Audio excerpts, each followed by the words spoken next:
Hi guys, long time no see. Hope you all are doing well, and I hope that you had a good month of January. And I don't know about you guys, but I'm actually ready to move on from January. I just don't feel like this was the best month for me as far as productivity and staying motivated and things like that. So today's video is actually going to be me putting together what I envision for my life, basically my vision board.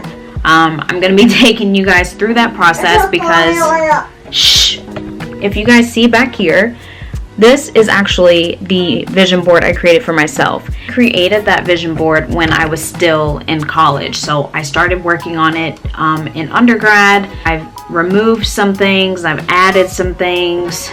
Like me and my husband even have one we put together as a married couple. And things like that. So I actually want to update this board because I'm no longer in college. I've graduated, I've become a mom now, and life looks a little bit differently, I would say, and I feel like a lot of those goals are not really my focus anymore. So looking for some new inspiration to get ideas for my board. I have a magazine here that I'm going to be going through and using if I find some inspiration, pieces that I can add to the board. And then I'm also going to be going on Pinterest and pulling some images from that I'm actually going to download and then print. Know that this portion of the video is going to be considered part one, and then we'll move on to showing you guys the second part of the video, which will be me actually assembling the vision board. I hope that you guys enjoy the video. Sorry if the intro was a bit long, but we're going to go ahead and get started, and I'll also be kind of doing a bit of a life update with you all while I'm going through this magazine that I have to use for my board. So please make sure you do subscribe to my channel. I really do appreciate the love and support from you guys.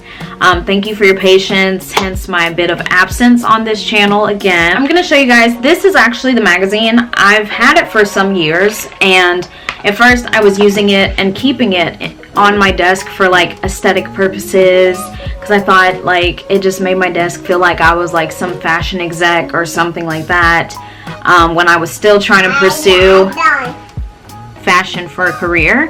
A lot of that has shifted and changed over time, so it's not something I'm pursuing as much right now, but possibly down the road in the near future. So I'm actually going to be going through this whole magazine, seeing if I can get some pictures and inspiration to add on my board. Right away at the front cover, I am wanting to do something with the letters here, like millennia, so I'm probably going to use like an abbreviation for like million or like millionaire, something like that.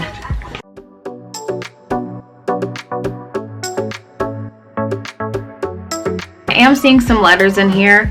They're not all going to match or be cohesive, but they're all relatively the same size, so I may just be able to cut out bits and pieces to put together to spell million or still spell out millionaire. So for one, I did my hair. I did another protective style. I did some long box braids on myself for the first time. They have pops of different shades of brown in them, which I love. The color looks really flattering, I think, and I did it over the course of 2 days because they are kind of like a larger size box braid, but I did the rubber band method technique again that the YouTuber The Chic Natural posted on her channel. So I got the inspiration from her, and I absolutely am obsessed with my hair, y'all. Like, I love how it came out. Trying to style it, and it's still in that awkward length type of stage from when my hair was cut super short last year. So like a lot of it in the front, I can't pull it back into like a ponytail or do like a bun that's like a half up half down style with my natural hair, because some of the pieces are still like short and growing out, so they'll fall out of the bun. I was able to do like 2 little space buns on my head and then wear the rest of it out in the back, but I got tired of wearing that style, and sometimes I felt like it kind of made me look a little childish, and I just didn't want to have that type of look. I'm going to keep it in as long as I can. It's only been about, I'd say like a week. at this point since I did the style. So we shall see how long I'm able to keep this style in, and just kind of go from there. Like, I don't mind to do touch-ups on it from time to time if I need to. Like, I had like one in the front I had to touch up like this morning, but other than that, it's all still in great shape. Still looks really good and fresh and neat. So I'm excited, and I love that it's still versatile enough for me to pull back some of it if I want, or put it all in a ponytail, whatever. Anyways, I just had to get that off my chest. I'll go ahead and talk more about like my absence and what's been going on with that. So if you guys haven't followed me or seen anything I've posted through Instagram, I'll post my Instagram name here. It is the same as my YouTube channel and things like that. But I've just kind of had a lot going on behind the scenes. Like, for one, I signed up finally to start real estate school. I am doing it online because I just don't have the schedule or reliability to attend a class in person, unfortunately. So the class that I signed up with for the school here in Florida is actually not a live stream option, which I thought it was going to be. All the other schools, like, just to do a live stream class and still feel like you're attending in person, at least $500-600, and that was not including your cost of books. So I really didn't want to spend that kind of money. I was trying to be within a budget for real estate school, considering all the fees and stuff you have to pay once you do get your license. So, like, I haven't had the time to truly focus in on it like I want, nor have I really sat down and really mapped out a realistic schedule for myself so that I can keep up with it on my own, since it is unfortunately self-paced. So yeah, that's where I've kind of been. I've also been trying to get back into reading this year. So, like, I have a really great book that my dad got me, my parents got me for Christmas, and my dad is reading it as well. So, like, I was trying to get into the habit of reading a certain amount of chapters each day, because my goal this year was to read one whole book every single month of this year. No matter how long, how short it was, make sure I read the entire book. Well, here we are at the end of January. I've only gotten through the first 2 chapters of the book because I get busy doing other things, or I'm literally chasing after Kaya now, because at this stage of her life, because now she's literally crawling everywhere and also using her walker. So I'm having to chase her around the place sometimes, and I just don't have a break. So I know a lot of people are probably going to be like, well, why don't you start putting her in a daycare, or maybe you should get someone to come sit at your house and watch Kaya sometimes. These are all things that I, in one sense, I've kind of took into consideration, but considering the times today and all this COVID crap, number one, I don't feel comfortable inviting someone into my home at this time. And I'd really have to completely trust the person and do a very extensive, thorough, check on this person, because nowadays you don't know who your nanny is that you're hiring or paying to come into your home and watch your children. So I'm really paranoid about that stuff now that I've actually experienced becoming a parent and being a mom. All those crazy Lifetime movies and just crazy stuff on TV about you having a nanny and they try to take over your life or abduct your child, like just crazy things like that. I mean, God forbid, like, I hope and pray nothing like that would happen to my child or anyone else's kid, but that stuff makes me so paranoid, and that's why I haven't really taken into consideration hiring a nanny.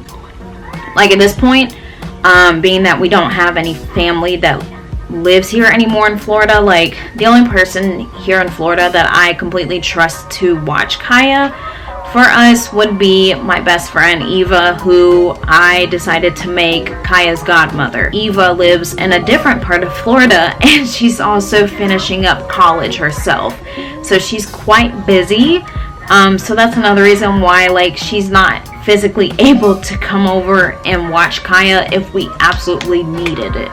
At this time, at least. So, like, we'd have to give her so much in advance of a notice for her to be able to let us know, like, oh, absolutely, I can watch her, or, like, I'm not going to be able to, I have this going on, or I have this to go to that day. So it's just been very difficult for us.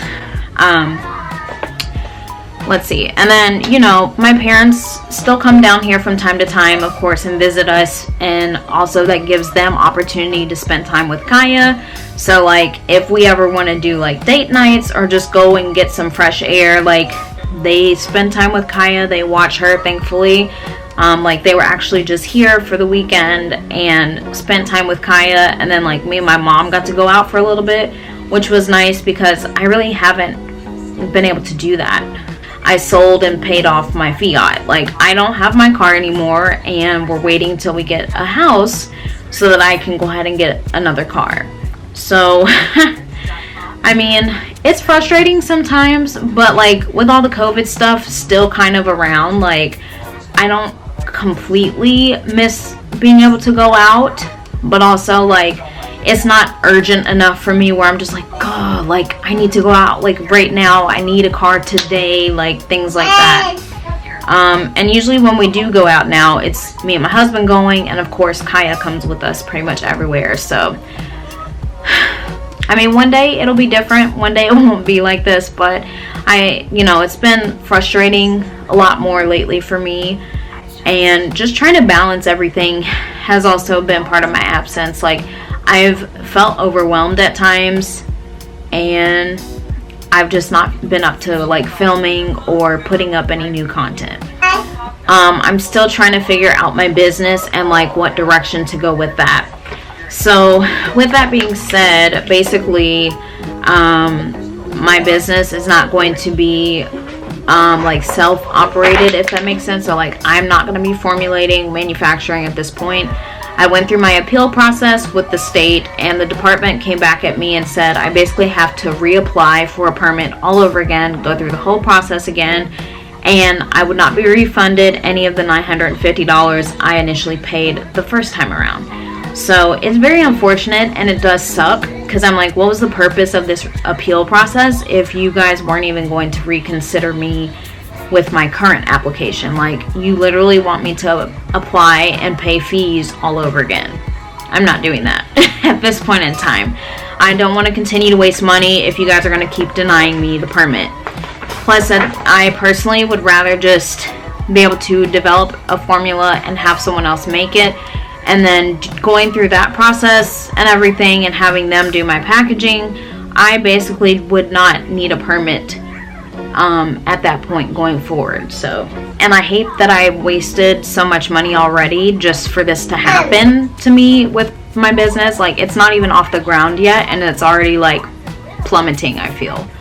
So, thankfully I was able to return quite a bit of the equipment that I bought and ordered online to start formulating and making product out of my little lab space that I have.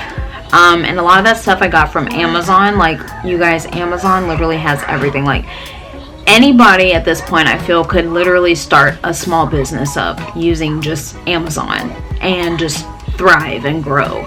So thankfully Amazon was very kind to work with me and allow me to return quite a bit of stuff so I can get back some of that money, even though I spent about $2,000 in startup costs. I'm not getting back that much money, but some is better than nothing at all at this point for me. And, you know, just the process of house hunting. So we've been house hunting. Well, I've been house hunting off and on.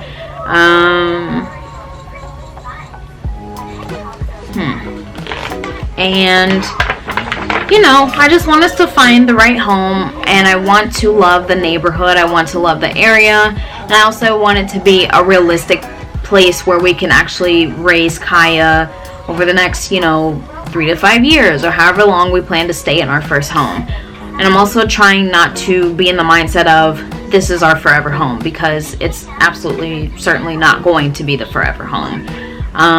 You know, I envision what type of absolute forever home I'd want to live in.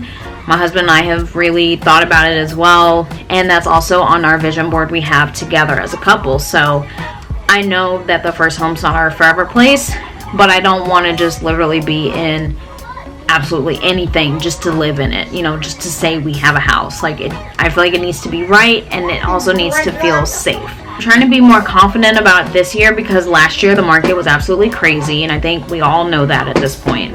So I just really hope that this year is our year. I am constantly praying about it, and I really do hope that God will present the right opportunity for us in terms of our very first home sometime this year. That might be tomorrow, that might be the end of the year, but as long as we can say we have our first home, I will be okay with that. So in the meantime, I've just been like working a part-time job from home, just proctoring, being a proctor online for students that are testing.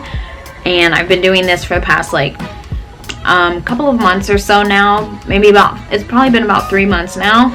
I do enjoy it. I mean, it's not like, it doesn't keep me extremely busy every single week. Like, it varies from week to week, which is nice and then not so nice, because of course when you're not proctoring or not scheduled to proctor, you're not getting paid. So I do try to like put in as much availability as possible so I can get scheduled as much as possible if they need it. So that's how that's been going. I've also been looking for another job just to help support the foundation and application, I guess, for when we do get a first house.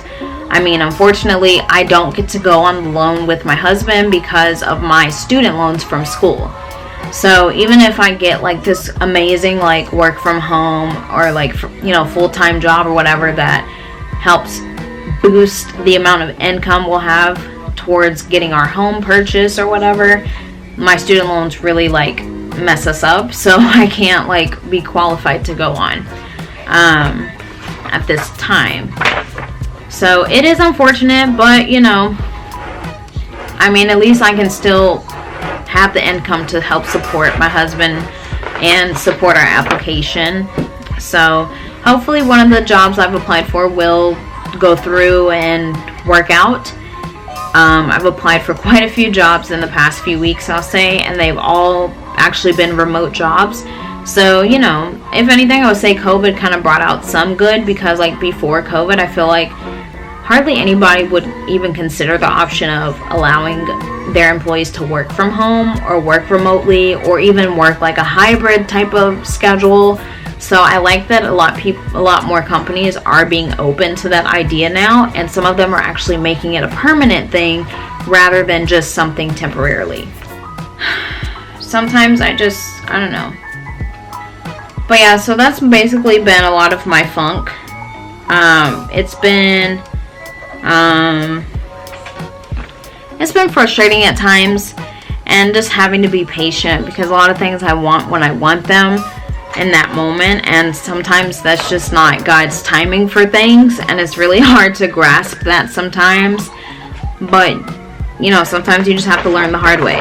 I guess too, like when I look at this vision board here of things I already had from like college and stuff, like I'm gonna be turning 26 this year, and so a lot, like in college compared to now, like my mindset and way of thinking was so different then. Like, you know, I really thought at the time, like I thought I was gonna be where I wanted to be in life by the time I was this age.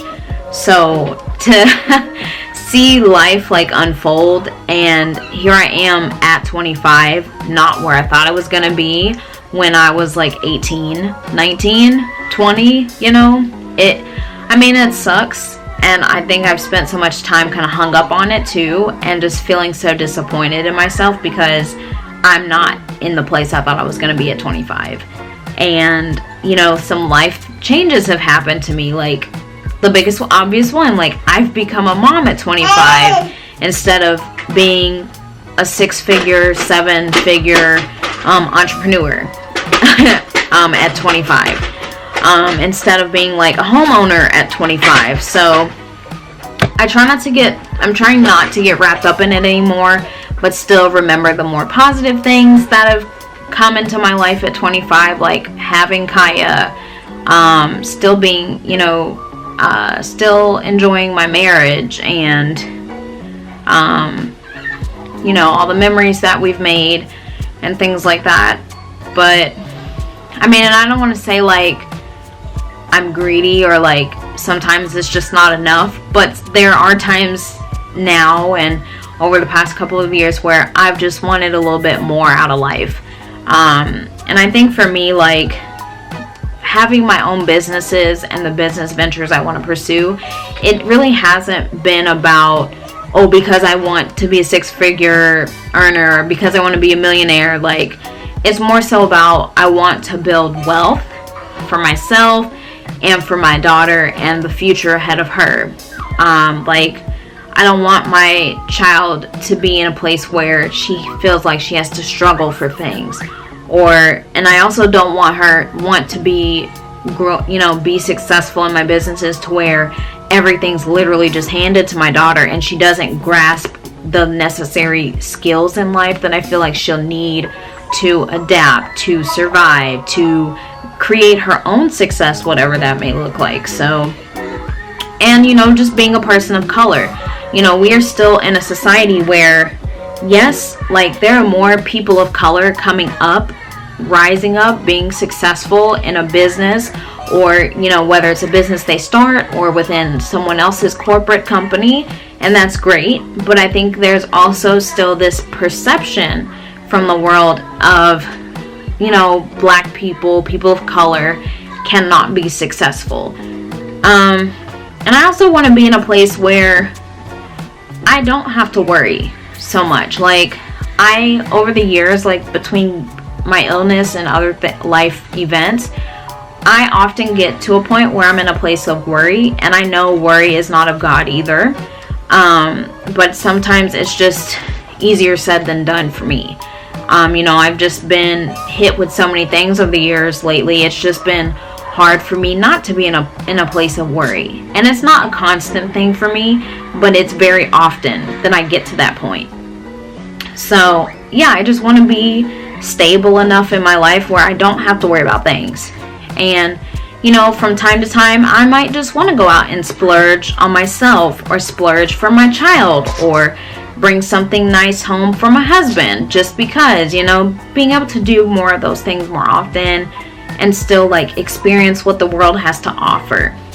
And also like giving back. Like, it is so important for me personally to be able to give back to people in my life that has truly watched me grow, watched me evolve along my journey in life, and just being able to bless them as well. Like my parents, my siblings, my grandma, my uncle, like, people like that in my life, like, helping build a future for like my nephew and my cousin, who's like a little brother to me as well. Like, I envision that, and I envision myself being in a place financially and successfully with my business venture ideas where I can bless all of them in return, is my goal also.